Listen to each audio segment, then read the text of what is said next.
একজন মানুষকে এভাবে একটা স্বাধীন দেশে, এখন আমরা ভাবছি ডক্টর মোহাম্মদ ইউনূসের সময় মানলাম ছাত্রলীগের এই কর্মী ফয়সাল হোসেন অনেক বড় সন্ত্রাসী, তার দ্বারা এলাকার মানুষের অনেক ক্ষতি হয়েছে। ভাই, দেশে তো আইন আছে, আমরা তো আইনের সুশাসনই দেখতে চেয়েছিলাম। যদি সে সন্ত্রাসী হতো আপনারা তাকে ধরে থানায় দিয়ে দিতেন, পুলিশের হাতে সোপর্দ করতে পারতেন। কিন্তু যেই ন্যাক্কারজনক ঘটনা ঘটিয়েছেন এটাও কোনোভাবেই কিন্তু মেনে নেওয়া যায় না। এই কারণে যে দৃশ্য নিয়ে আজকে 2025 সালের 20 এপ্রিল আমি ভিডিওটা করছি, হয়তোবা কোনো এক সময় এরকম ভিডিও আমার অনেকগুলা করতে হবে, তখন ছাত্রলীগের বিপরীতে আজকের ভিডিওটা দেখে আমার কাছে মনে হয়েছে আগামী দিনের জন্য শত শত ঘটনা তৈরির রাস্তা আজকে আপনারা তৈরি করলেন।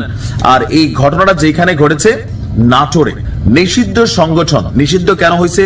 সন্ত্রাসী হিসাবেই তো, তাই না?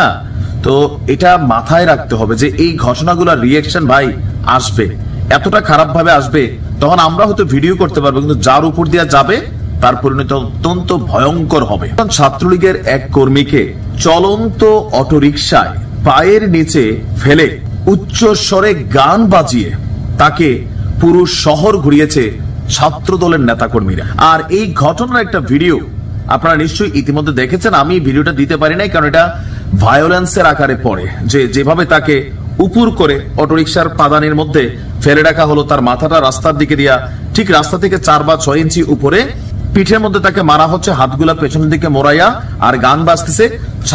ছাত্রলীগ বইরা বুঝাচ্ছে যে না, তারা এর থেকে অনেক বড় সন্ত্রাসী যারা এই ঘটনাটা ঘটিয়েছেন। আমরা ছাত্রদলের সভাপতির বক্তব্য শুনি, যথেষ্ট ভালো লাগে, সাধারণ সম্পাদকের বক্তব্য শুনি, ভালো লাগে, কিন্তু লোকাল পর্যায়ে কিছু কিছু জায়গায় এই ধরনের কর্মকাণ্ড যখন ঘটে, মনে রাখেন পুরো বিএনপিকে আপনারা প্রশ্নবিদ্ধ করছেন। এগুলোকে কখনোই প্রশ্রয় দেয় না বিএনপি। আমি যতদূর দেখলাম গত 8 মাসে, আমি জানি না যে বিএনপি এর কি ব্যবস্থা নেবে। নাটোর জেলা ছাত্রলীগের কর্মী ফয়সাল হোসেন কদর, বয়স 25, তার সাথে ঘটেছে এই ন্যাক্কারজনক ঘটনা। আর্মি ফায়ার সার্ভিসের মোড় থেকে বাড়ি ফেরার সময় পেছন থেকে এলো পাতারি মারপিট শুরু করে নাটোর পৌরসভার 7 নং ওয়ার্ড ছাত্রদলের সভাপতি, আমার নামে তার নাইম এবং সাধারণ সম্পাদক রিমন। তারা সবাই নবাব সিরাজউদ্দৌলা সরকারি কলেজ ছাত্রদলের সভাপতি জুবাইরের সঙ্গে রাজনীতি করে। আর তার বক্তব্য যে আমি কোনো কিছু বুঝে ওঠার আগেই রিকশায় তুলে আমাকে শুইয়ে বারবার মারছিল।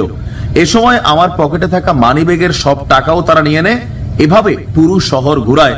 আমি বারবার বলছিলাম আমার অপরাধ কি? তারা বলছিল তুই ছাত্রলীগ করিস, এটাই তোর অপরাধ। পরে লিখিত মুচলেখা নিয়ে আমার বাবা মার কাছে আমাকে তারা তুলে দেয়। এ ব্যাপারে আপনার যিনি কলেজ ছাত্রদলের সভাপতি ছিলেন জুবায়ের, তিনি বলছেন যে আমি তাকে পরবর্তী সময় উদ্ধার করে তার পরিবারের কাছে দেই, আর বিষয়টি ভালো হয়নি হিসেবে তিনিও দাবি করছেন। আসলে বিষয়টি ভালো হয়নি। এই যে ঘটনাটা ঘটলো, যারা ঘটাইলো এই 2 জন বা আরো 4 জন, যে ছেলেটা সম্পর্কে আমরা দেখলাম তার নামে কোনো সন্ত্রাসী কর্মকাণ্ড নাই। ভাই, ছাত্রলীগ করতেই পারে, সে ছাত্রলীগ করছে, বাংলাদেশের ছাত্রলীগ ছিল, আপনি ছাত্রদল করছেন, কেউ ছাত্র শিবির করছে, তাই না? আপনি যখন রাষ্ট্রবিরোধী, দেশ বিরোধী বা সমাজে বিশৃঙ্খলমূলক কর্মকাণ্ড করেছেন, আপনার বিরুদ্ধে আইন ব্যবস্থা নেবে।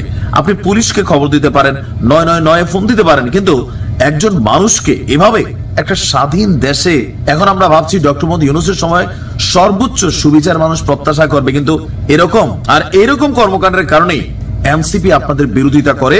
আর মানুষের মধ্যেও ভয় হয় যে সরকার ক্ষমতায় না আসতে বাংলাদেশের বিভিন্ন জায়গায় লোকালি এরকম বিভিন্ন রকম গ্রুপ তৈরি হইয়া অনেক রকমের অপকর্ম শুরু করে দিচ্ছেন, যেগুলার রেজাল্ট গত 16 বছরের মনে বোঝেন নাই, পরবর্তী হয়তো আবার কখনো ফিরে আসবে। এত দুর্দিন কিন্তু আবার আওয়ামী লীগের থাকবে না, এটা মনে রাখেন। ওই রাজনৈতিক নেতারা কি বলে, ডাজন্ট ফ্যাক্ট।